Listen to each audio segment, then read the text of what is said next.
Neat paper leak పై పోరాటంతో కేంద్ర విద్యాశాఖ మంత్రి పదవి నుంచి ధర్మేంద్ర ప్రధాన్ను బలవంతంగా దించివేసిన కాక్రోచ్ జనతా పార్టీ మరో బృహత్తర కార్యక్రమాన్ని ప్రకటించింది. దేశంలో ప్రజలు ప్రస్తుత పరిస్థితుల గురించి ఏమనుకుంటున్నారు, వారు ఎదుర్కొంటున్న సమస్యలను తెలుసుకునేందుకు క్యా బోల్తీ పబ్లిక్ పేరుతో వచ్చే నెలలో దేశవ్యాప్తంగా కార్యక్రమం చేపట్టనున్నట్లు ప్రకటించింది. పార్టీ వ్యవస్థాపకుడు అభిజిత్ దీప్కే స్వస్థలం మహారాష్ట్రలోని ఛత్రపతి సంభాజీనగర్లోని ఆయన నివాసంలో 2 రోజుల పాటు సీజేపీ కోర్ టీం సమావేశాలు నిర్వహించారు. ప్రజల అభిప్రాయాలను తెలుసుకునేందుకే ఈ కార్యక్రమానికి శ్రీకారం చుట్టినట్లు వెల్లడించారు.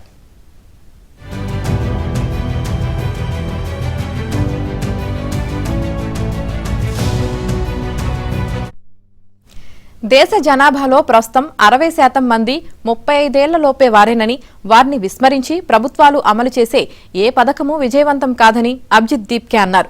గత 10 నుంచి 12 ఏళ్లుగా ప్రజల మనసుల్లో నిండిపోయిన భయాన్ని తమ పోరాటంతో తొలగించామని తెలిపారు. ఇకపై ప్రజలంతా ధైర్యంగా రోడ్లపైకి వచ్చి తమ హక్కుల కోసం పోరాటం చేయగలరని పేర్కొన్నారు.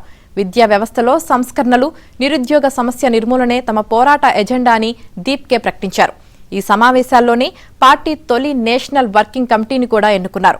దేశం నలుమూలలా పార్టీని విస్తరించేందుకు 4 జోన్లకు ఇన్ఛార్జీలను నియమించారు.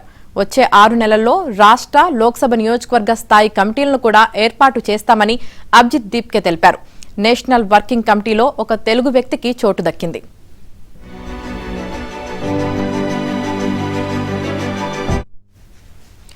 ఇక స్వాతంత్ర దినోత్సవం రోజు యువతను ఉద్దేశించి ప్రధాని మోదీ ప్రసంగించాలని cockroach Janata party founder Abhijit Dipke కోరారు. యువత కోసం చేపట్టబోయే కార్యక్రమాల గురించి చెప్పాలని ఎక్స్ వేదికగా అభిజిత్ వీడియో విడుదల చేశారు.